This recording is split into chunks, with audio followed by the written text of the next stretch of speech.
It's where you belong. Give you strength to carry on. Open your heart, set your mind at ease. Live your life and you'll be free. We're gonna rise, rise, rise. Keep on rising, rise, rise, rise. Keep on rising,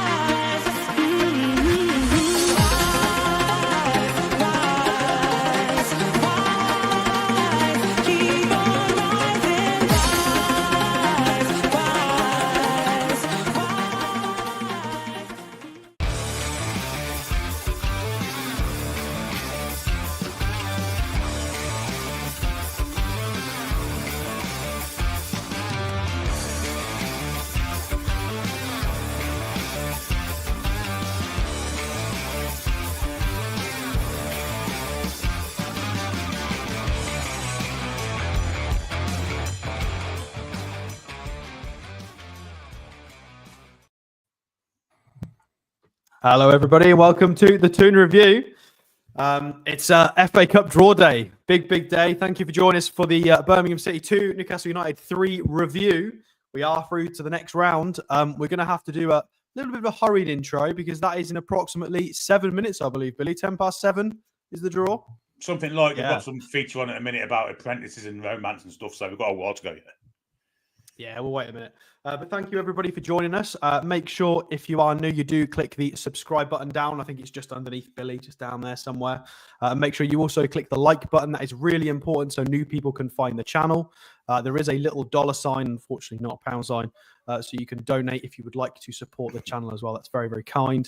And please make sure you check out our channel sponsor, Mamaroo Records. There is a link in the description down below. You can go and check out their website. As well as go and actually check the shop out in Whitley Bay. So do one or the other or both. It would very much be appreciated and does support us as well as Mamaroo. I think that's everything we need to do. So Sam, I don't think we've had a chat with you about the FA Cup result. How are we feeling? Right?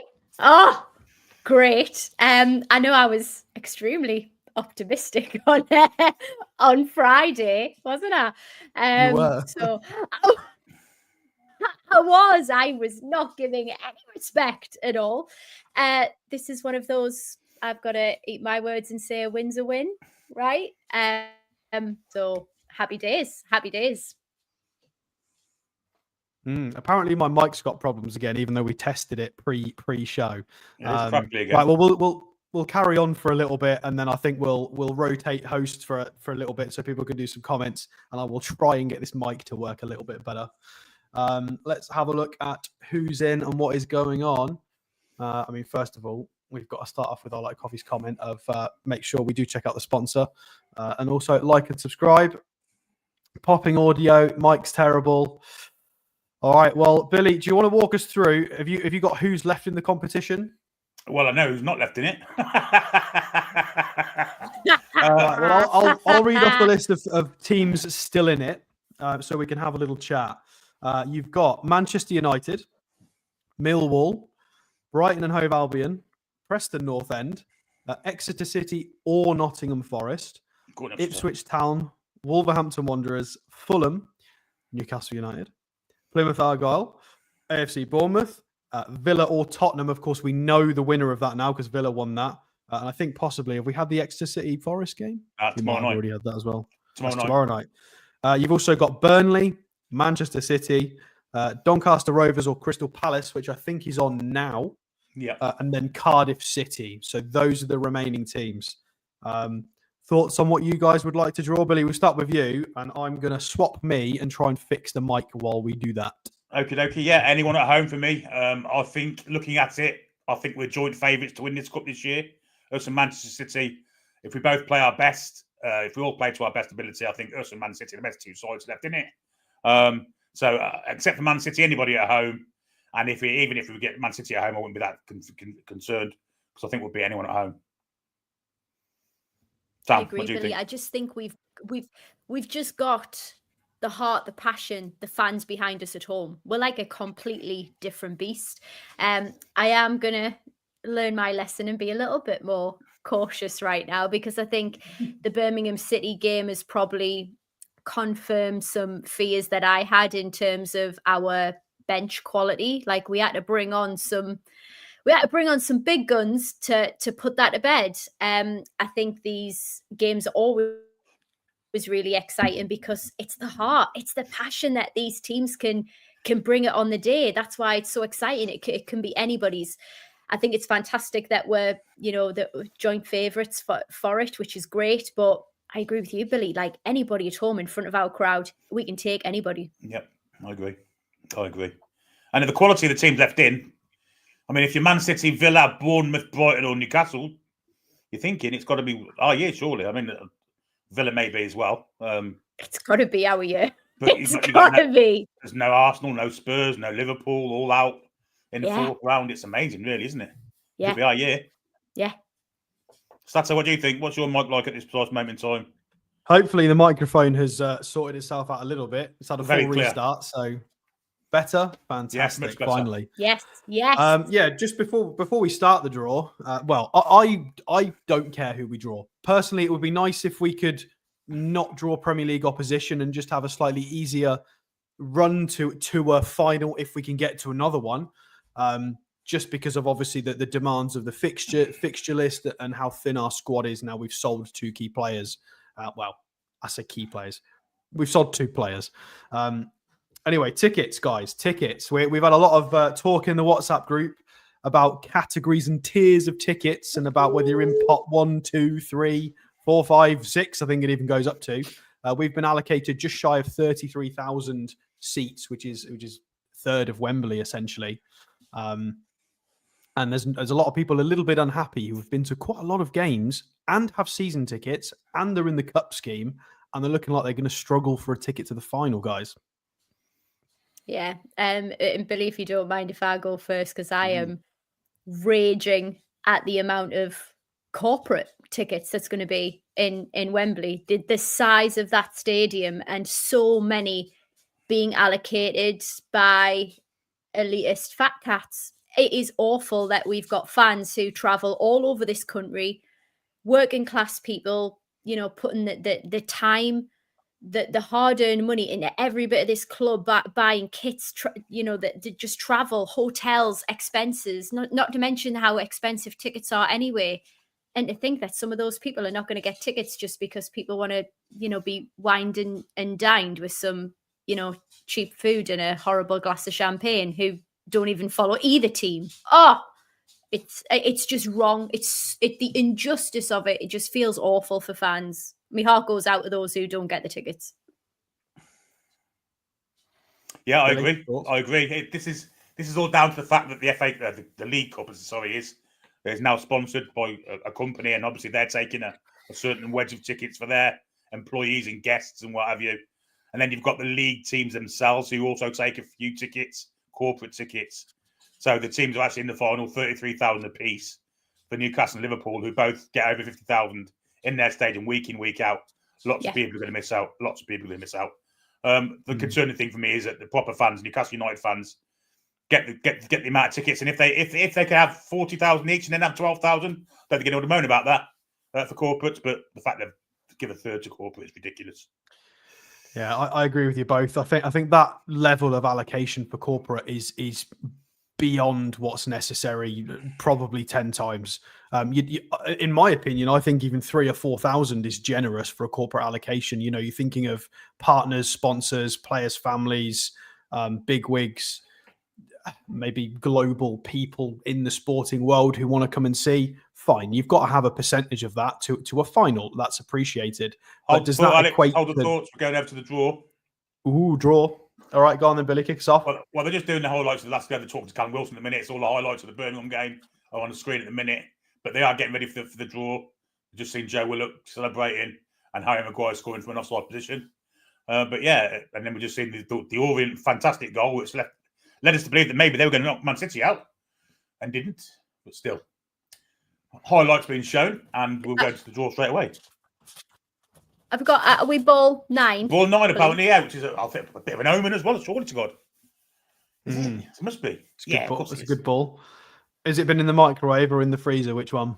I don't think it really matters now because the last Liverpool and Arsenal, all of them are out. So unless we've got Man City away, of course. Yeah, but Man City are still in it. Even in their strange form, I don't want to go to the Etihad. No, absolutely not. Absolutely not. Well, Alex Scott's doing one of the balls, the away teams, I believe. I'm trying to see who the home drawer is. Somebody with a beard, anyway. It's not me. I'm here. So we've got Kelly Summers talking a minute. And it's Theo Walcott is doing the home ties. So here we go. Alex Scott is about to empty. Well, they're showing her scoring for Arsenal ladies now. Many years ago. Right. Let's write this down then so we can keep track of everything. We need definitely a drum roll from Paul in StreamYard. We need to get some little soundboards. Ooh, like that.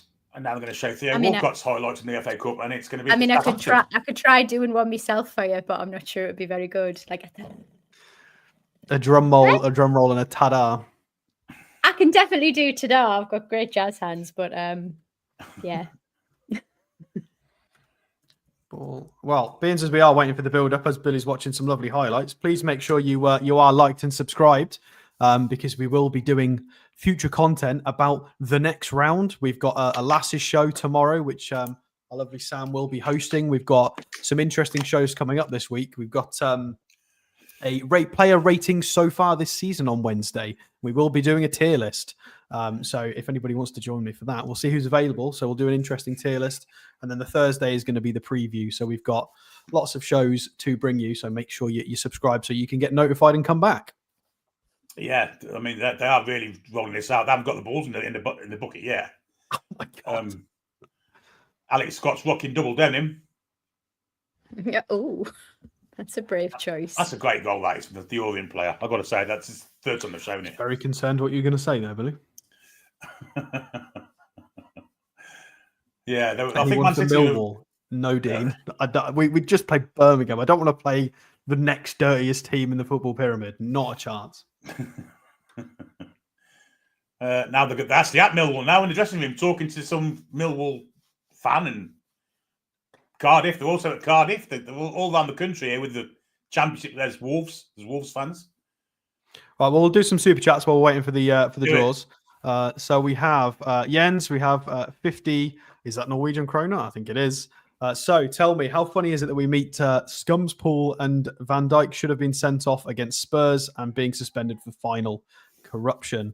I hope that's not the case. Well, Scumspool? I thought Liverpool are out, right? So doesn't make any difference. You mean for the Carabao Cup? Oh God, I'm getting all my timelines mixed up. Double cups. Yeah, it's fine. The last time we had a contentious game against them, Van Dijk got sent off against Isak, didn't he? So we'll see how it goes. And Jens again with another 20 Norwegian krona, and Paul have been given more tickets for the final. Have they been given a higher allocation? Have they? No. I don't think that's right, Jens. I think we've both got the same. I did see marginally that they did have a few more reported. Right, the ball's going in the thing now. We're about to start. Man United ball 1, Millwall 2, Brighton 3, Preston 4, blah, blah, blah, blah. The one that matters is just at 9. So here we go. Theo Walcott will pick out the first home team. And we're off and running, guys. And he's picked out number 4, Preston North End. They will play. Yep. The number 13, Burnley. Local derby there, Lancashire derby. Preston Burnley. Theo Walcott's come back with the number 12, who was Aston Villa. Oh, I don't really want Villa away. No. And number 16, who is Cardiff. Wee. Aston Villa versus Cardiff. Good draw for them at home. Excellent draw for Villa, that. Theo Walcott's now come out with the number 15, Doncaster or Palace. They will play the number 2, Millwall. Interesting one.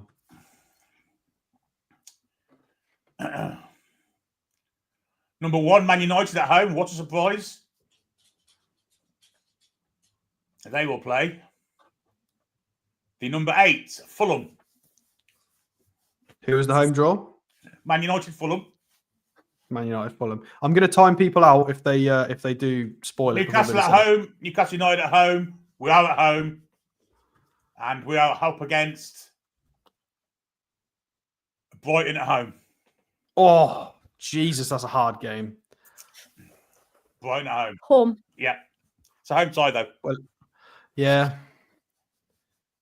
Tough. We're surely not going to make the same mistakes we did in the league. We're playing better now for starters as well. Settle down, Billy. We're playing much better as well. Bournemouth Wolves is the next tie. And then it's Man City at home. It's going to be Plymouth, isn't it? You can fucking guarantee it. Of course it is. Yep, Plymouth. Oh, you are joking me. Man City against Plymouth Argyle at home. It's rigged. Rigged. And finally, Exeter or Forest will play Ipswich Town. And that's a draw. And then Ipswich Town. Okay, fantastic. Wow. Brighton and Hove Albion, guys, at St James's Park in the FA Cup next round. Premier League opposition. Not a terrible draw. It's nice the fact that we got them at home, and I think we are a better side, but Brighton are no slouches on their day and have just knocked Chelsea out. So not the easiest draw at all. We're going to have to, as Eddie Howe has said, no easy route to the final this time for us for any of the competitions. Sam, thoughts on Brighton? I mean, the fact that it's home is encouraging. And like we said before, I think we can take anybody at home. We just need to make sure that we stay fit. We're looking after the lads. You know, we're taking opportunities to substitute at the right time. All of this stuff is going to come into play. It's, you know, we can't just take it one game at a time. We actually need a horizon scan and plan properly for our fixtures coming ahead, I believe. But I think we can absolutely do it. We can take anybody on our day. Brighton are a very good side that we're going to have to be well prepared for. Billy? Yeah, I'm happy with it. When we played Brighton before, they beat us at home, but we dominated the game, really. And we were in the middle of a bad run there. We're now playing much better. Brighton have hit and miss, really. They're not really playing great every week. They're very inconsistent. Yeah, I'm happy with that. I think we'll beat them. Yeah, the home game, we did concede off the back of Fabian Schär, completely forgetting what sport he was playing at the time. And then we had a lot of chances that we just didn't take. We really should have won that game. That was in an extended run where we were sort of accumulating 2 XG a game and losing. Just we couldn't stick the ball in the net. We did similar against Everton as well. And then, yeah, Brighton are very unpredictable. Went and got absolutely crackered by Forest. Was it 7 or 8-0? They got absolutely pumped. So very hot and cold at the moment. But hopefully Yankuba Minte doesn't come back to haunt us on that one. Oh, here you go. What have you said that for? What was that? What was that?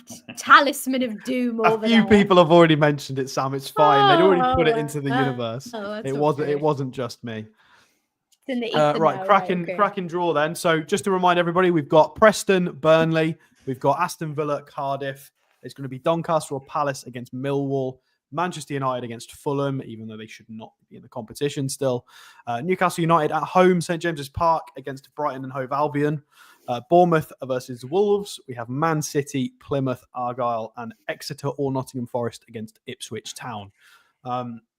Winnable. There's still a lot of interesting teams. There's still a lot of very beatable teams going to get out of this next round as well, because it's not all Premier League teams going to go through. You're going to have sort of a Burnley or a Preston definitely get through. You're going to have a Bournemouth or a Wolves. I kind of don't really want to face Bournemouth in a competition like this, to be honest with you. Bournemouth are terrifying at the moment. And then if Exeter can beat Forest, which is maybe unlikely, Ipswich is still in it. So a lot of interesting teams still remaining in the Cup. But shall we turn our attention to Birmingham City, guys? Yeah, why not? What a game of football that was.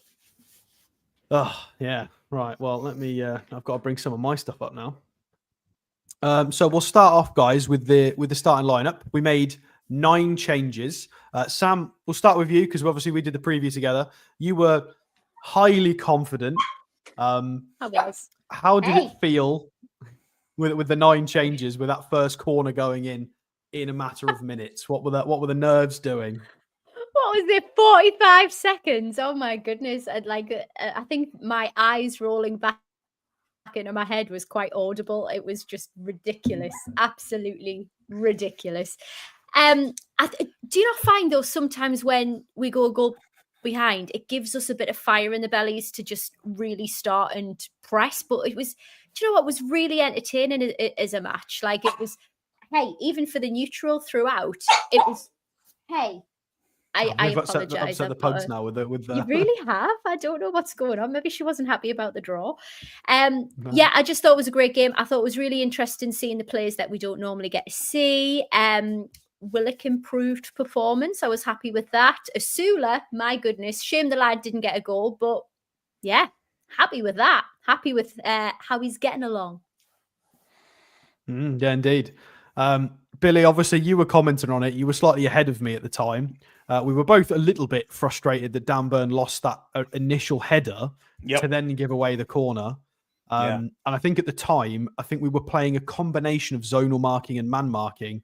And Sean, I don't think was sure whether he was meant to be marking space or a man. He was marking neither.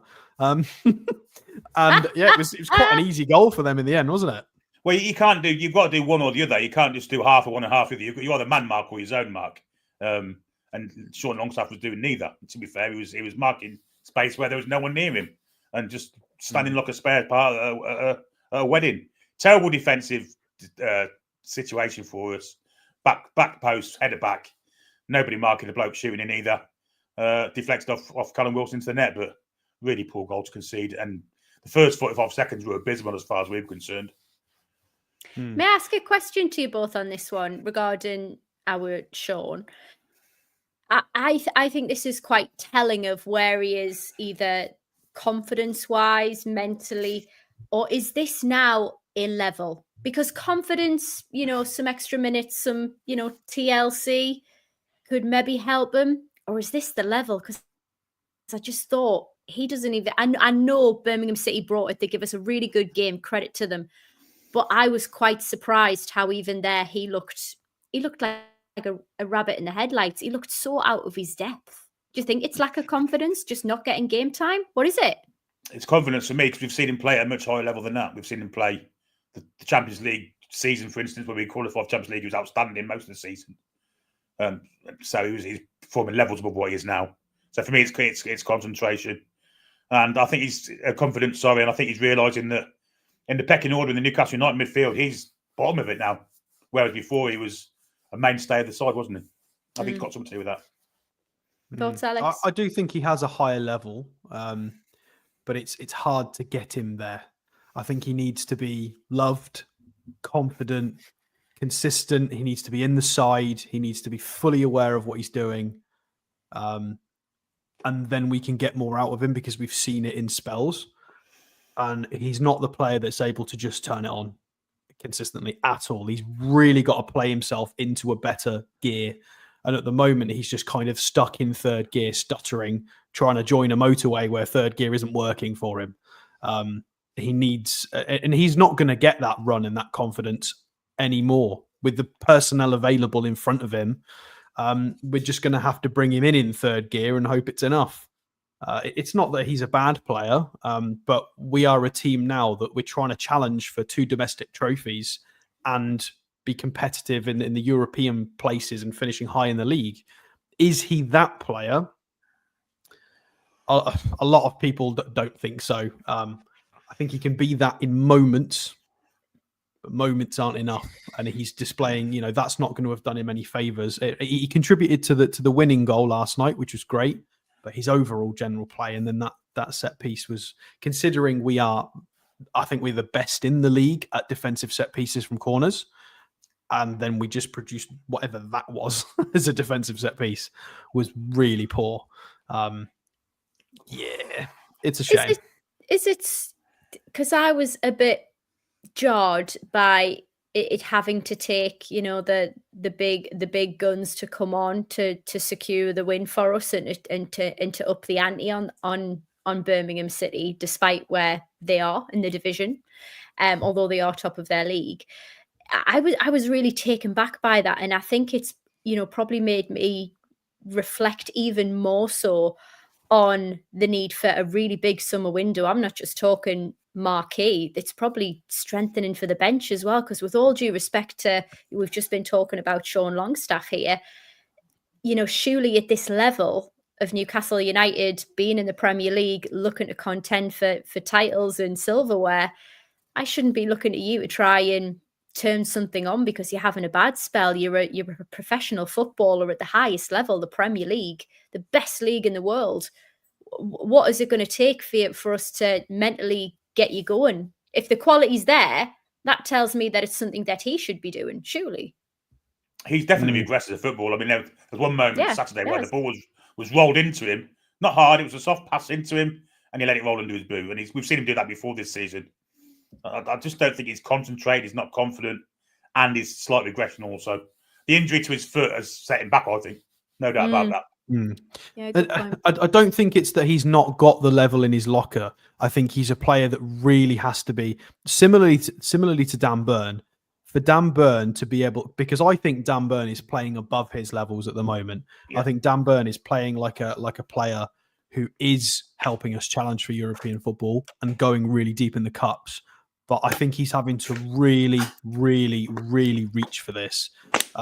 He's got to play out of his skin to be at this level. Whereas I think a player like Sven Botman, it comes a bit more naturally to play at this level. I think it's, and that's no disrespect. I think they're playing at similar levels, but Burn is absolutely playing out of his skin to be at the same kind of standard as Sven Botman. And I think Sean's a similar situation. Sandro comes on and just does it like he's not even trying.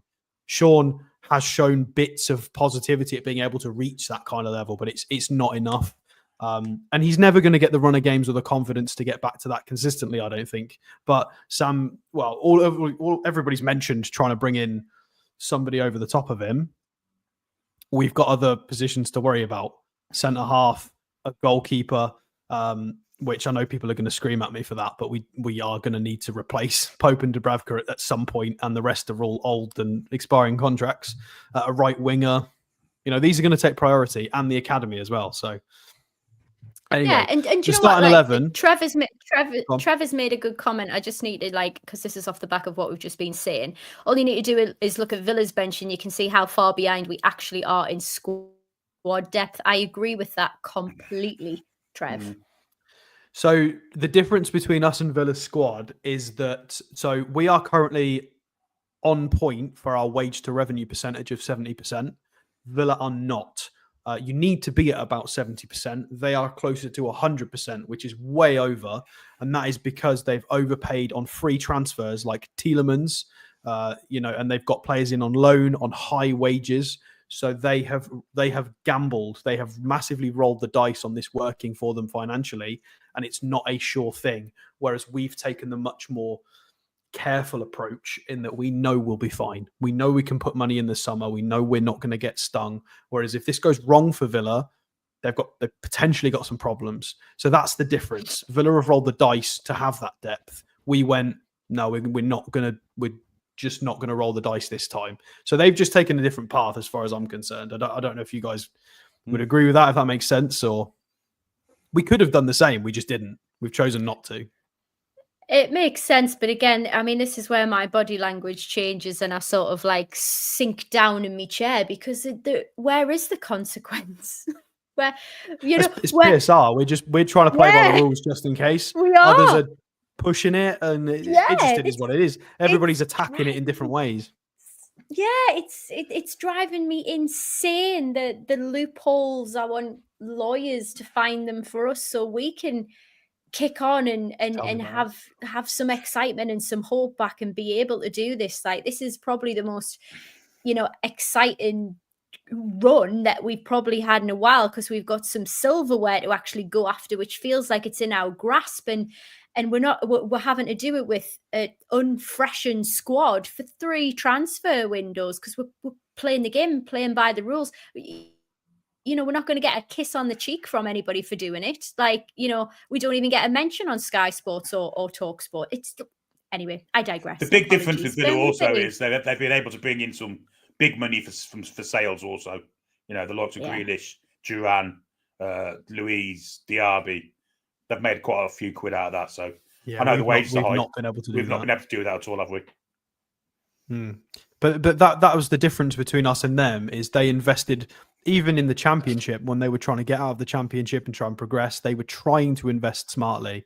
And while they were doing that, we were offering long contract extensions to Isaac Hayden, Dwight Gale, players of this nature, which has really kind of stuffed us up long term. You've got Jamal Lewis as well, who's still at the club. Well, obviously Isaac Hayden's still at the club. We couldn't get rid of Jeff Hendrick. Just people, anybody that we just weren't using, couldn't use. That has really prohibited us. Whereas their new acquisitions, they were able to sell for tens of millions and make profit. Yeah, there is a big difference. We equalised then, guys, not too long after, 20 minutes after. Controversially, may I add, no goal line technology at St Andrews. A bit of nice play from Will Osula down the right. I think Livramento was assisting a little bit, and it just went all over the place in the 6-yard box. And it was not the only time that game that it was 3 or 4 black and white shirts, just a big muddle up trying to get the ball in the net. And Joe Willock, quoting his interview yesterday, said, I knew it had gone in. That's why I put my follow up over the bar. Billy, I don't know if you saw that. Well, of course I did. I was commentating on it. I didn't even realise the goal had been given till 10 seconds after. I think we got lucky with that one, if I'm perfectly honest. I don't see how the linesman could see that ball's in. Because for one, he's got a player in front of him. For two, the post in front of him. I think he's guessed. And we've got away with one for a change. Absolutely. But Willock should have buried it in the first place anyway. Sam, was it in? According to the score. And that is all that matters. That's all that counts. Billy's right. We got lucky there, but you know what? We are due some luck. So I am not going to sit here and say no, we shouldn't have had it. But if I was the opposition, Man United can have that offside goal by several feet, then we'll take that. We'll take that. Other teams get it sometimes. So it does go to 1-1. Joe Willock gets a goal. He's missed quite a few sitters recently, one of which caused a bit of abuse online, which was disgusting. So that will definitely have helped his confidence with the goal. Assisted by Will Osula, who had a fantastic night despite the blue shirts trying to kick the absolute living daylights out of him for most of that match. And then, Billy, we do go in front. Only 5 minutes later, another strange scramble of Will Osula not being able to direct it goalwards, and Callum being the more experienced of the lot, just going, don't worry, I'll prod it home for you, and puts us 2-1 up. It was amazing how Will Osula managed to miss from a foot out by blocking it with his own arse cheek. He backflipped onto his own arse cheek and then maybe got an assist for it because Callum Wilson's tapped in the rebound. But yeah, it was a real classy goal. Basically, yeah, he's played an assist with his arse. Absolute blinder. He should have scored. I probably deserved the goal as well as soon. I thought he had a cracking game. But Wilson, obviously the predator in the box, he ain't going to miss them. Question for both of you then. We're talking about Wilson and Osula.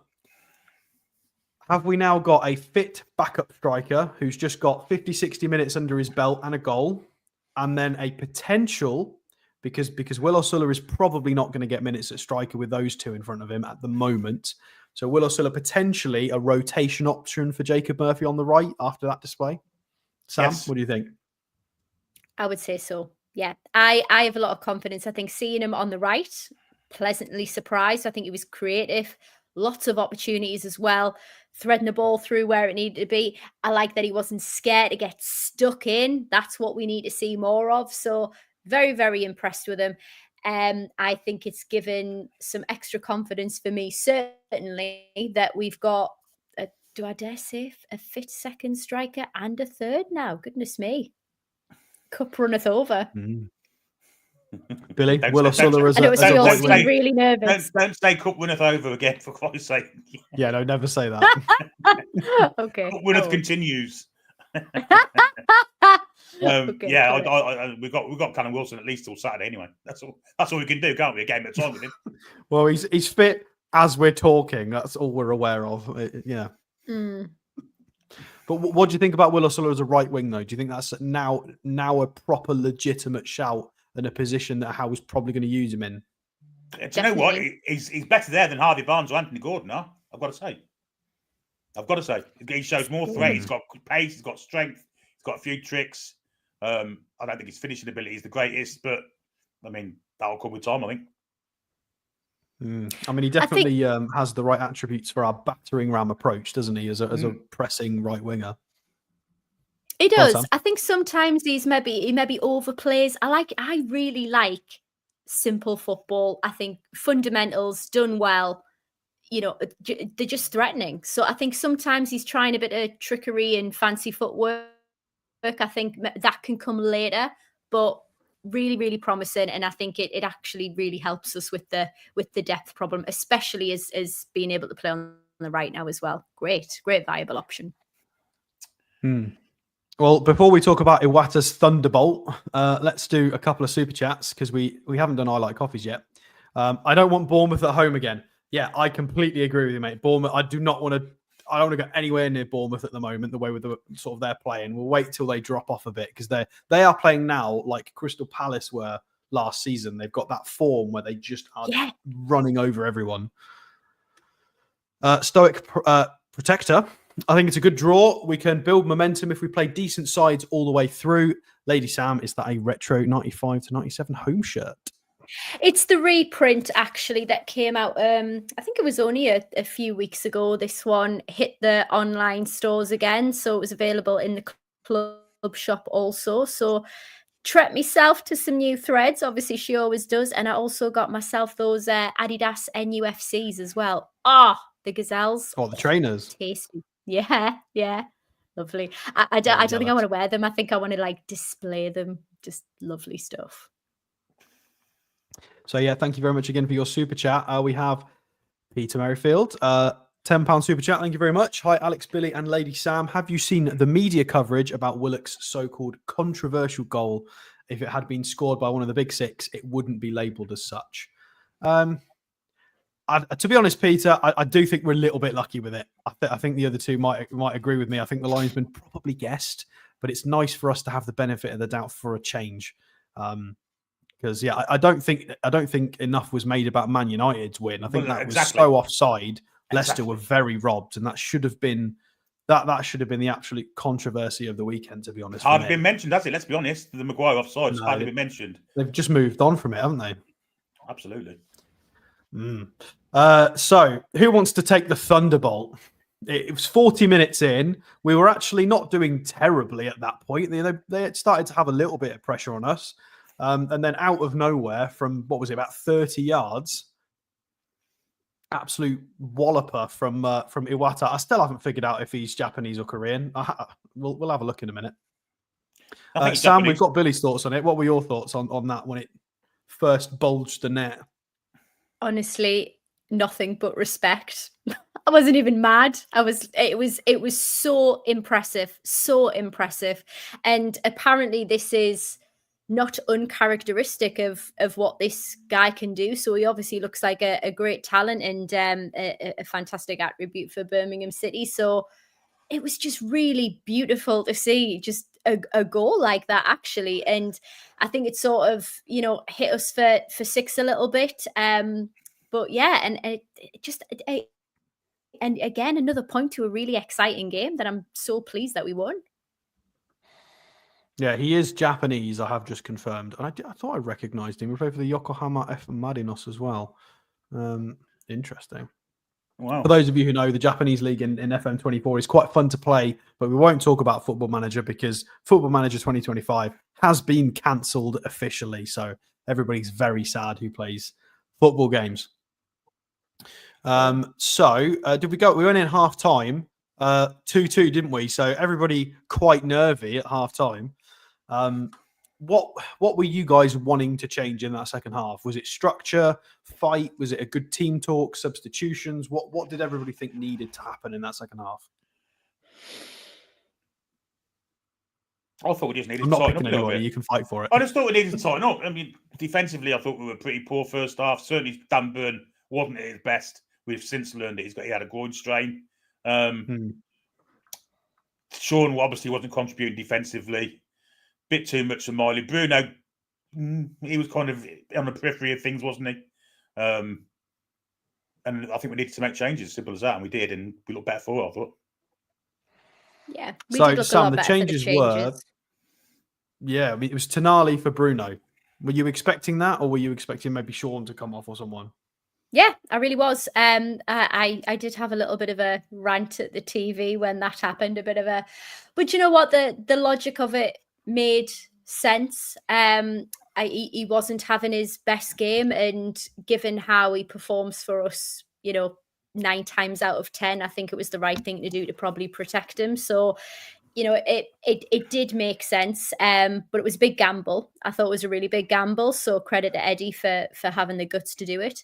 I think for me, it was almost like the communication had fell off a little bit. We weren't as tight as we should have been, but that I suppose that we can attribute that to a lot of these people don't get regular minutes playing together competitively. So I sort of understand why that would have been, but I think we just looked a bit sloppy in paces, and when heads drop a little bit, I don't like to see that at all. I like to see fire and fight, and I think just the introduction of Tonali, he just seems to be a golden thread who can bring everything together. So yeah, I gladiator. think it was James has abundantly just said. clear. Well, Gladiator, 100%.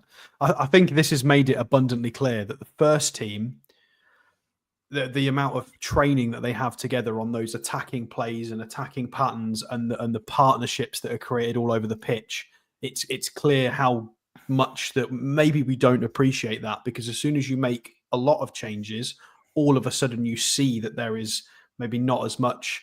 They're not reading each other's games as much, or anticipating movements, or receiving a pass. It's so much clearer that they're not on the same page. Well, they're still on the same page, but they're not quite as much. It makes it very obvious, especially with 9 changes. Even though individually you've got good players on the pitch, like Miley and Bruno and Willock and stuff, they can't always read what's happening. So I think we've been spoiled a little bit by how well our first team can play. But players like Sandro, the quality sort of exceeds the need for the training necessarily. He doesn't need attacking patterns practice. If he spots the right run, he spots the right run. He's the sort of player that can just read the game anyway, and that's why he was very expensive.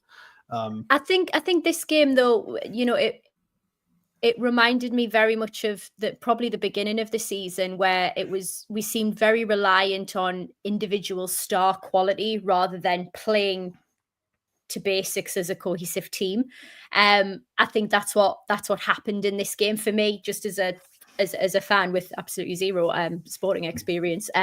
That's what I just seem to draw out from there. I think what people have to remember as well is that Birmingham City are far more of a championship side. I know they're in League One, but the quality of that team, it far exceeds it. It's like when Wrexham were in the National League. That team that season were far too good for the National League. It's the same kind of thing at the moment. Their squad is so well put together, and their energy and press is so aggressive. You have to be technically proficient to play through that. And the fact we were playing Miley, Longstaff, players that haven't been playing much, trying to play through that press, especially when you're rusty, it's not easy. It doesn't matter that Birmingham City's in League One. It's very difficult to do, and we had to try and match physicality, and that's why it turned into a bit of a war zone. I think we got Billy, the fact we got Tonali on the pitch at that time, and then Birmingham started getting all very physical and over the top, dirty. I think it helped us. I think Bruno, temperament not quite as good as Tonali's is. I thought Tonali's probably a bit stronger as well. Definitely. It helped us. I just want to say before we go any further, rest in peace, John Tudor. Without him, I think it's fair to say that the legend of Malcolm McDonald wouldn't be the same. He laid so many goals on the plate for him. Also, a bit of a favourite down these parts. Also, he used to play for Coventry City. Also, but he's been ill for quite a while with dementia, and he sadly passed away today. So rest in peace, John Tudor. Fantastic player for Newcastle. Thank you, Billy. We'll let you move on to the winner then. It was, but there were some changes before then. We brought on Murphy and Fabian Schär, took off Callum after 55 minutes, took off Dan Burn after 55 as well. And then there was a lot of fighting nonsense. They brought on some players as well. They brought on Alfie May, Dykes, which are 2 very good strikers for that league, and Christian Bielik, their captain. So they brought on all of their big hitters as well. And then it was the 82nd minute. Sean Longstaff, do you remember that inside space on the right-hand side half run that we talk about basically once a month, every month? It worked. He did. And Joe Willock, who was all over that move, he started it and then finished it. And I thought he capped off a really good game as well. With the first goal, that whether he scored it or not, it definitely gave him confidence. Because after that, he played really well. And to get the win, I thought he deserved it. Yeah. Considering we thought he was injured about 5 minutes before that winner as well. And knackered, yeah. Yeah, he got completely taken out, as did some of our players. I think Fabian Scher got put into the advertising boards, as did someone else. It might have been Joe Willock, actually. They were very rough and tumble. Are we surprised there was no red cards? Yes. Certainly. We won't waste too much I'm not breath surprised on how physical they were, but... Yeah, I'm not surprised at the physicality. I think they're known as a very physical game, but the refs' inability to control that game was disappointing and always sets tempers a flare, which we saw in young Asula, and I think that probably comes from experience and calming yourself down, but lessons will be learned. Right, so we will move on now to talk about a player we've not mentioned so far tonight, not even once, because we'll do the player ratings. Sam, Nick Pope. An interesting one. Dropped you in that, sorry. Yeah, thank you. Thank you. Do you know what? First game back, want to give a bit of a benefit of the doubt, but I mean, I think he could have done with some refinement. I think he should have performed better than he actually did. I'm going to give him a 5.5. It's fair, Billy. I thought he got better as the game went on, culminating in a full length of the pitch pass to the right wing. Whether he meant it or not, I don't know. But it got to where to an area where it was like watching Glenn Hoddle play again. It was an unbelievable pass. Shaky at the start. I'll give him a 6.5. Made some good saves. Yeah, I'm going to go somewhere in between both of you. I think they're both valid. The kick was, surprising. It's not very often you see that from Pope. He didn't. But we have gotten used to seeing. I didn't want to say it. I didn't want to say it. Lads. He did not mean that kick. No way. It was just a hoof. Yeah. Concerning. Oh. His goalkeeping is concerning for me, considering, I was not a big fan of Dubravka's last sort of performances last season. Going back to watching Nick Pope, the playing out and the technical ability and the nerves, it's just really concerning. I know he's a fantastic shot stopper. He's a bit more commanding than Dubravka is, but we do lose a lot from our build-up. Yeah, I'm going to go in between you guys. I'll say a 6, but he's not going to get back in the first team with like that. Like visually, it's worse for me over a 90-minute performance. I wouldn't. If he'd have come in and played an absolute blinder, then possibly he gets back in the team. That's not enough for me to justify displacing Dubravka. Not even close. So, funny one with Nick Pope. Unless Dubravka gets injured, I don't see Pope really playing many more games this season. He'll be very lucky. I agree. We'll mix it up. Sorry, so I'm going for you first. And I know Sam maybe has doubts over some of her ratings, but I think her football knowledge is considerably better than maybe she gives herself credit for. So, jeez, I mean, this is like live feedback. Christ alive. Tino, Sam. Tino. Oh, Tino. Oh, he's. Do you know what? I get like gooey-eyed just when I watch him play. I feel so much more confident every time he's on the ball. I think the way he can thread passes, his blocks, I think he doesn't get enough credit for actually blocking plays as well. He's just brilliant. Really enjoyed his play today. I would have gone with a 7.5. Billy? I agree. I thought he had a much better game than what he's had out of late. Defensively more solid, whether that's down to the quality of the opposition, I don't know. And also was a threat in attack. So, Yeah, I think 7.5's fair. I'll give it 7.5 also. Dodgy start defensively, but I thought he got a lot better. A lot of the stuff that Osula was doing on the right, he was helping with. Equally with Jacob Murphy as well. He was definitely contributing.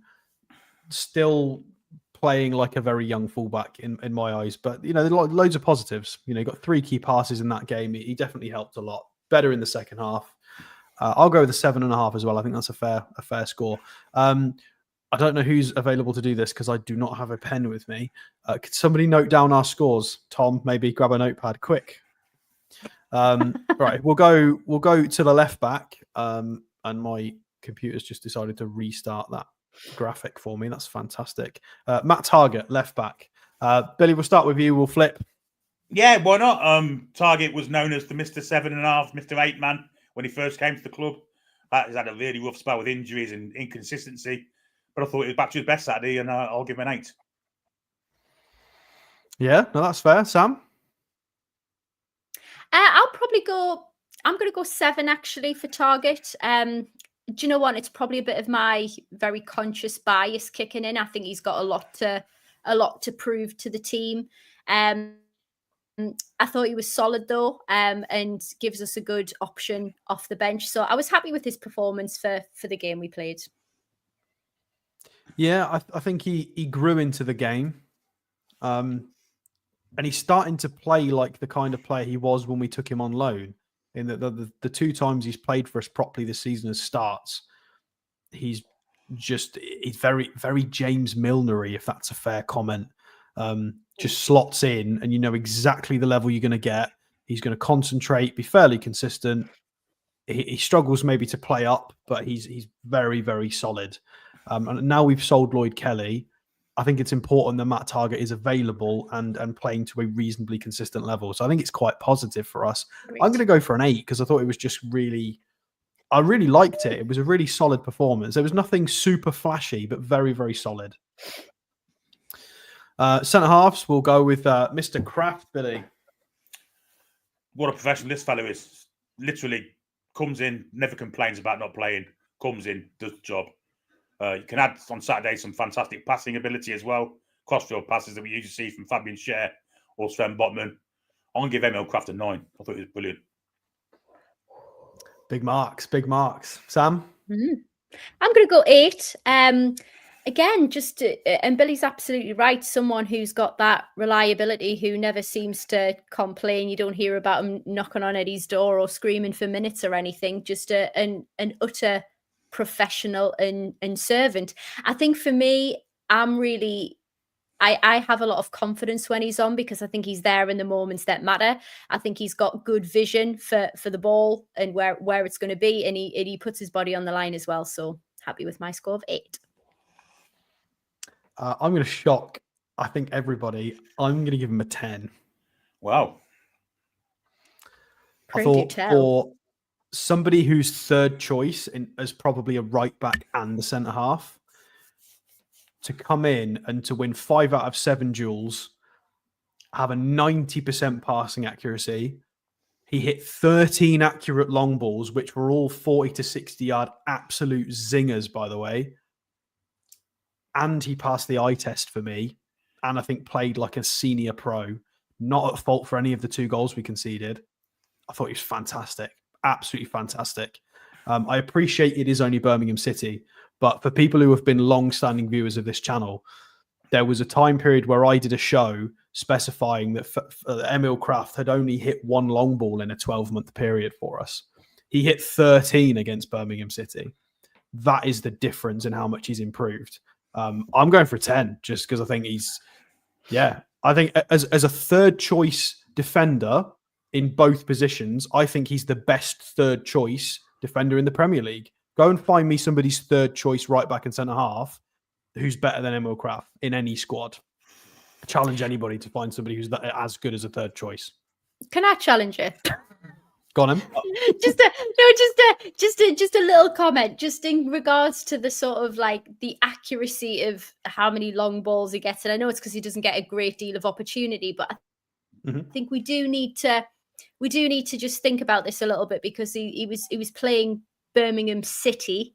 Is it because usually when he gets his opportunities with a Premier League side that he doesn't have the same quality, or the pace is a little bit different for him? I think there is a reason why that stat is maybe inflated, I think it would be fair to say. I think there are elements, 100% I would agree. There are elements that will be inflated because of the team you're playing. However, I think with something like long balls, you have to hit that accurately. It's not down to the team you're playing against. If you're being pressured and you hit a 60-yard pass on the nail to your teammate, I think obviously some of the credit needs to go to the receiving player who's won that, and Absolutely. to the player who's played the pass. So I think certain things you can measure against the player and credit them. Some of them maybe, if you're playing against a weak team and you win loads of duels, it's like, well, yeah, they're a weak team. But that was not a weak team. They were pressing aggressively. I'm not saying they were a weak team at all. And I know we only no. Yeah, play there's definitely things to consider. What's in front of us. I'm just trying to consider the consistency when we're comparing apples and apples. 100%. I think he's made appearances in the Premier League this season where he's been equally as impressive. So I'm willing to give him the benefit of the doubt on this one personally, but that's just my opinion. I don't think he's had a bad game since Eddie Howe came to the club. I can't think of one.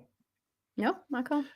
Well, I think the game at the cowshed where he got completely hacked down probably wasn't his favourite one, but yeah, that wasn't his fault. Bloody tram, man. Dan Burn, Mr. Billy. Yeah, I thought we've learned since he's got an injury, a groin strain. He wasn't at his best on Saturday. At fault for the first goal, I thought, missing the header really early doors. I'll give Dan Burn a 5. Mm-hmm. Sam? I'd like to be fair and take the unknown at the time injury into consideration, but I was quite frustrated with him during that game. I thought the header, you should have been able to find the back of the net. So I'm going to give him a 5.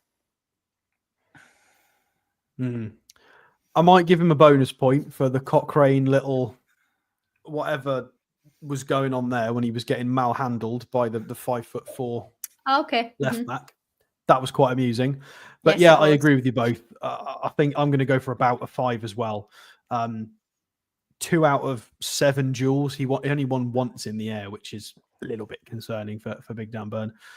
Passing was really, really solid, but again, it wasn't quite as adventurous as Emil Kraft's passing. It was only 3 accurate long balls. He let Emil do most of that, which is testament to how much improved Emil Kraft is. The fact that Dan Burn's giving it to him to do the creative things. But yeah, difficult one for Dan Burn. Hopefully he's okay, because we've gone from we've sold Lloyd Kelly because we've got 2 fit centre halves on the left, to we've sold Lloyd Kelly and now we've got no fit centre halves on the left. So that's a little bit concerning. Hopefully one of them is available for the weekend. That's all of the back 4. Let's go to Bruno, Sam. Probably not his best. Not his best game. A little bit of tiredness, maybe. Not as creative as he normally is. I think it was surprising just because of the quality that he does have, that he didn't get substituted off. But I sort of understand it. So I'm gonna go with a 6.5. I feel rude saying that about Bruno, but I am gonna go 6.5. I think the chat are kind of in the same sort of ballpark as that. So, Billy? I don't think I've seen him being less of an influence in the game ever. On the periphery of most things. Didn't really get on the ball much. Wasn't really in the game as far as I could see. I'll give him a 6. And can I add as well? As captain, I would just that leadership skill is really still lacking for me, especially in such a physical, high tempo game as it was. I would expect somebody with that leadership skills who wears a captain's armband. You saw Byrne doing it more than he was again. Yeah, I mean, I don't want people to get the pitchforks out for us, but I do agree. I think Bruno has certain qualities of a captain, but not all of them. That's why players like Kieran Trippier and stuff are still quite necessary, because Trippier is quite happy to to be the fall guy and to shout when it's necessary and do whatever. I think Bruno's a little bit different. He's still learning. I do completely agree with that. And I agree with Billy as well. I think it was one of his most anonymous games for us. I think he's very much missing having Sandro next to him and Lewis Hall just behind him and lots of pass and move, space. He didn't have a lot of that because Sean doesn't really move much at all. And Miley's still learning, and he's not as quick as players like Sandro. So yeah, I'll go for a 6. I think even that's generous. Sean Longstaff, Billy. Well, it was a big chance to kind of prove himself as a squad player, even not a team player, but a squad player. And I thought he was bloody awful for most of the game, apart from the assist for the goal. I think he did little else. I thought I'm going to give him a 3 purely for that assist. Sam? 3.5. That's it. 3.5. Yeah, I mean, like I would struggle to give anything more. Just it was just he looked out of his depth. He really looked out of his depth, and confidence, whatever it is, lack of minutes. You know, you've got your moment in the sun. You need to take opportunities to shine. He's got it in his locker. He may be starting to fade and towards a twilight, but geez, we've got other players who are much older than he is. And well, I know, but he's not at the heights that he was, Alex. Come on. No, agreed. I think if we're going to be consistent and fair, we don't want to scapegoat anybody. We've all just said that Bruno is pretty anonymous, and Sean is going to have to get the same ratings as that. And I think Sean was considerably worse than Bruno. The assist is what saved him really in contributing to that game. But we had absolutely zero control of that over that game and for large parts of it. And I think the midfield has to take a lot of responsibility for that. Sean was part of that. I think he was completely at fault, but not completely. Somewhat at fault for the goal of just being the closest man to the ball and the goal scorer, but just being nowhere near anything. I'm going to go for a 5 just because he got the assist for the winner. But I think the gameplay was lower than that. But we'll go with a 5. Sam, Lewis Miley on the left hand side. Yeah, good. Really enjoyed his pace. Lad said he's Weetabix when he's not been playing, when he's been in recovery. I do think he gets into good spaces. I think he needs more minutes to just up his confidence level a little bit. But I think he's a creative player. I think he was in a good position for where he played. Probably give him I'm going to go for a 6.5. Yeah, Billy? He's definitely bulked up. He looks a lot stronger, a lot quicker. I thought he had a good game. However, I think he's very fortunate he didn't get a red card. That tackle on that fella was a red card for me. Yeah, agreed. I'll give him a 6.5, same as Sam. Well, they're not competing for the same ball. Was it just a bit of? Not sure. I think No. he's It got was over a the top. stamp, was it? The guy's leg was already on the ground, wasn't it? It's gone over the top. It's gone over the top. Yeah. I don't know. I'd have to see that again. I don't remember thinking that when I saw it, so I'd have to watch it again. I agree with what you said about the fact he's bulked up. I thought this was a very challenging game physically for a player of his age, and he didn't let that get the better of him. He wasn't fantastic, but he absolutely competed at that level of physicality and that game, which is what we need him to be. We need him to be able to play any kind of game, sort of super fast, counter-attacky or physical, horrible. He needs to be able to play in all kinds of games, and I think he was fine. 93% passing accuracy was good. I think he suffered a bit from the whole midfield. I think all three didn't play particularly well together, but it was a good showing. He played the whole match. Good experience for him. I'll go for a 7.5. Front three. We'll go Callum first because I think the wingers deserve a bit more talk. So we'll go Callum through the middle. Billy. Well, he's got his goal, hasn't he? Simple and straightforward as that, which is what he's in the team for. Didn't really do much else in the game. A nice little pass in for one cross across the box was nice. The fact he scored a goal, which he's in the team for, I'll give him a 7.5. Sam? I'm gonna go 8. I think because he hasn't played. I think he's taken a quite a bit of stick online, whether he sees it or not.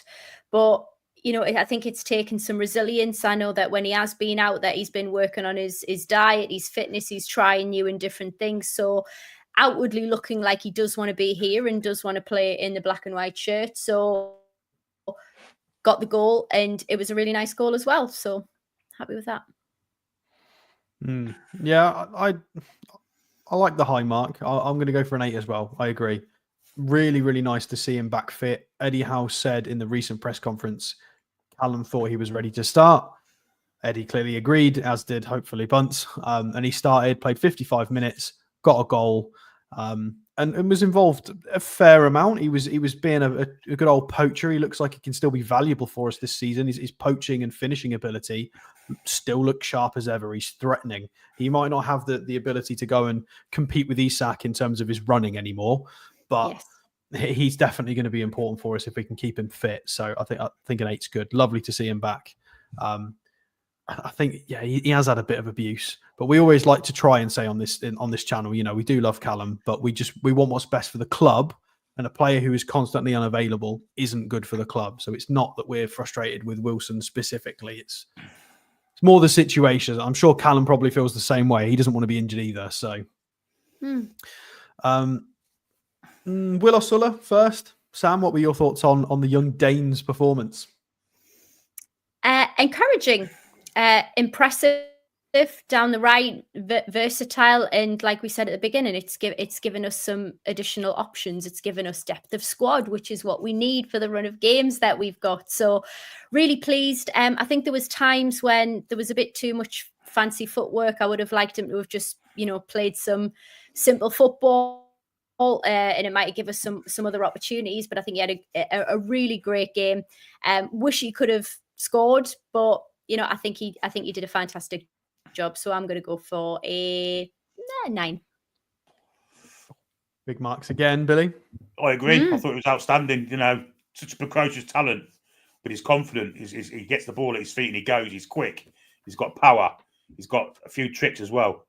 I thought it was brilliant. An assist to boot, although he probably should have scored it. Yeah, I'll give him a 9 too. Do you two want to take a little guess at how many duels he contested? Not necessarily won. How many duels do you think he was involved in total? It'd be quite a lot, because that Coughlin was a bit of a vatty, weren't he? So I'm going to say 15. Sam, want to have a little guess? Ooh, I'm going to say 13. It was 24. So 20 ground duels. He won 12 of them. 4 aerially, he won 2 of them. So, and he was actually fouled 6 times on record. That's now. Yeah, he was exactly a tall target, bless him. So for the young man to come in out of position and to be an absolute warrior, I'm going to give him a 10 for that. Yeah, because he's a young man, and in the last 2 rounds of the FA Cup, he's come in and either scored or assisted and been an absolute warrior against a horrible team to play against. You know, so that's 14 ground duels won against a team that was just intent on hurting him. 6 fouls against him is absurd. And he got 2 assists as well. So goal contributions to justify the high marks from all of us, I think. Yeah, I think I'll change my 9 to a 10 also. I'll change my 9 to a 10 also, given his you know what? Can we get Alex just to give this little garnishing of stats before we all give our scores, please? I feel like you've just got this like edge on everybody. Like I'm going off like just, you know, viewers' eyes and what. I mean, that's what I do, right? That's why Paul normally tees me up. So we can that's definitely a 10 performance, absolutely. Yeah, my goodness, good lad. With the added context, it definitely helps justify over here. it. Yeah. 10s all round. The pot there. 10s across the board. All right, well, I'll tell you what, to mix it up, I will do Joe Willock first then, so you guys have got some more context. So Joe Willock, he got, what was it? 2 goals. 2 goals, 3 shots on target. He had 4 completed dribbles in a game where, again, he got kicked the living daylights out of. 7 out of 15 duels. He was fouled twice. He actually fouled them 4 times. So he was putting himself about physically, really trying to get involved. I thought he was fantastic. I think we got the predictions right, Sam, when we thought there was a good shout. Bruno would start and Willock might go and play as a forward. We got that spot on. I think it was a good little preview we did of what might happen. And yeah, Willock, I think I'm going to go for a 10 as well, because he's been absolutely shocking recently, and he's come in and scored 2 goals and got us to the next round. So 2 goals is massive for him. So easy 10 for me. Billy, should we go next? Yeah, I'll give him a 10 also. I mean, I think he showed his worth to the squad. He fills, the 2 positions, both the left side of midfield and as a left forward. And I think he needs to win the games. And that 90 minutes, which is probably the first time he's played 90 minutes for us, will stand him in good stead. I'll give him a 10 also. I thought he was brilliant. Sam? Well, I'm going to be a shit lass if I don't give him a 10, aren't I? No, do you know what? A well-deserved 10 that doesn't need too much consideration for it. I'm hoping that it's going to really increase his confidence. We know that he's got it in his locker. He's just had a real bad run of luck, which is very unfair. So hopefully we have unlocked something, but that was a well-deserved performance from him. We'll just run through some super chats very quickly before we do the subs. I am conscious of time. I'm a little not as good at running the time section as Paul is. Peter Garthwaite, thank you very much for your £2 super chat. Has anyone seen the reports on Wilson's new deal? Yeah, there are rumours of a 1-year extension from somewhere. People keep telling me. I don't know where it is from. Have you guys heard this? Yeah, there's rumours of it. Yeah, we've not seen anything substantial, but we'll keep an eye on it definitely. Michael McIntyre, thank you for your £5 super chat. Hi, I'm marking the Toon review. Billy 2, Alex 1, Lady Sam 10. Toon. You do the big. There we go. There she is. Alex Leaning, £2 super chat. Osula, the long-term replacement for Joe Linton. Billy, what do you think? I mean, he's got the same kind of physical attributes, hasn't he? I just don't think he's got as much on with his feet as Joe Linton. But I mean, maybe. Who knows? Yeah, I think at the moment he's more of a wingy forward with a bit of physicality. It's the pace, isn't it? He's got lots of pace. Maybe in 5 years' time he might show some attributes to be a midfielder, but at the moment he looks far more like a forward to me. Yeah, absolutely. I wouldn't mess about with the position and keep on with the coach and doing what he's doing, because if he's got the versatility up front that he seems to have exhibited during that, then that's what we want to hone for sure. Right, we'll do the subs. We'll do Sandro first because he got a full second half. Sandro? Do you know what? I think sometimes he can come out the blocks absolutely steaming, but he's always got this, just the composure that lad has is just superb. He is the true definition, even when he starts, but even as a substitute, the control that we gained back in that second half was because of that man. I think we won that game because of that man, because he can just control everything. He finds the space, he can block, he can just pass and turn on a dime. He's got to be for a sub. Can I give like a 10 to a sub? Like, I love him.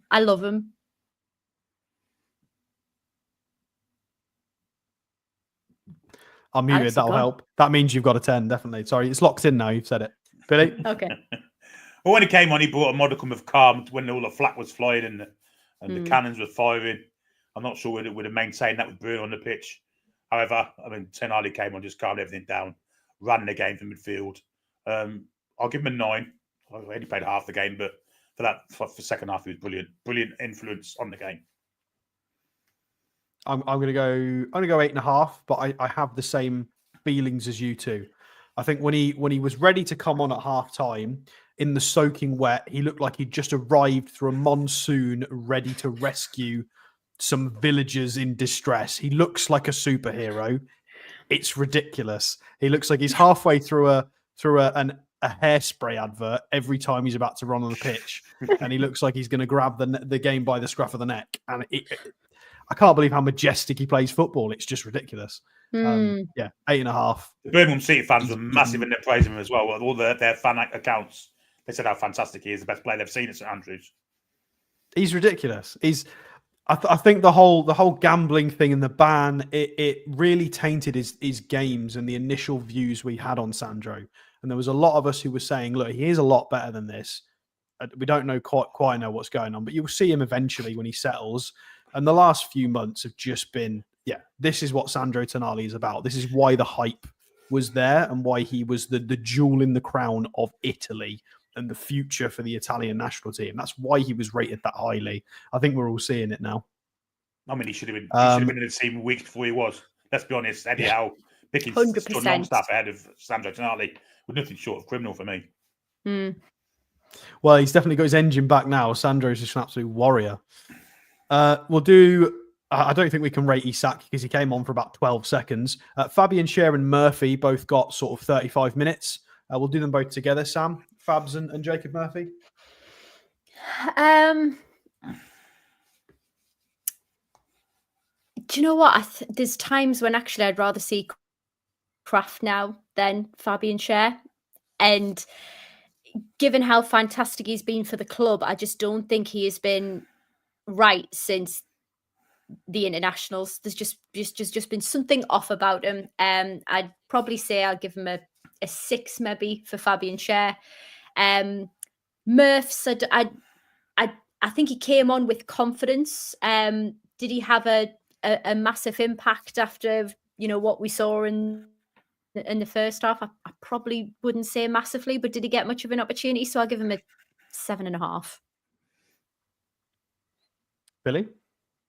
I was disappointed with Murphy. I thought he was overconfident. I thought he was trying to do too much himself. I think he should have scored.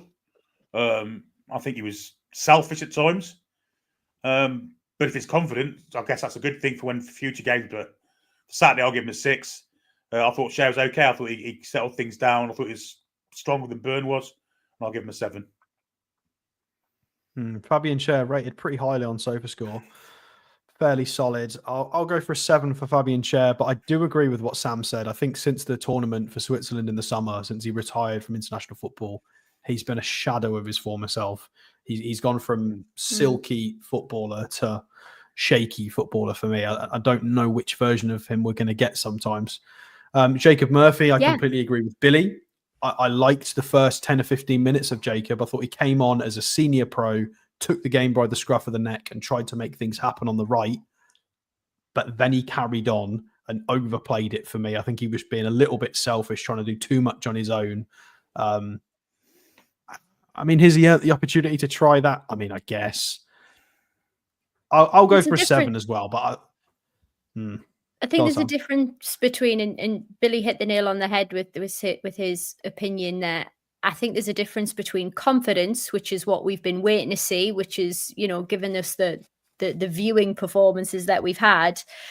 But there's a difference between cockiness and confidence. And I don't want it to edge on cockiness because that's where mistakes happen. Bullheadedness, ego. No, we want you confident. That's different. Yeah, I mean, this is why I've not marked him down for it, because I think it's confidence. I think we've got to be careful. But yeah, the reason I don't mind it is because this kind of Jacob Murphy is the reason he's getting back heel assists and doing so well, because he's got that confidence.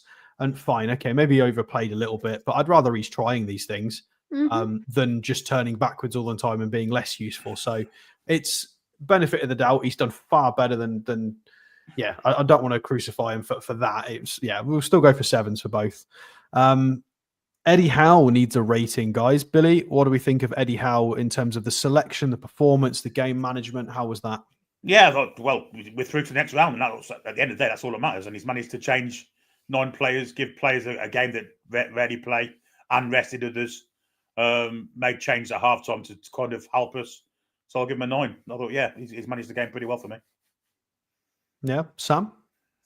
I'll go with a 9 as well, actually. I think it was a brave team selection in order to rest players and give others opportunities.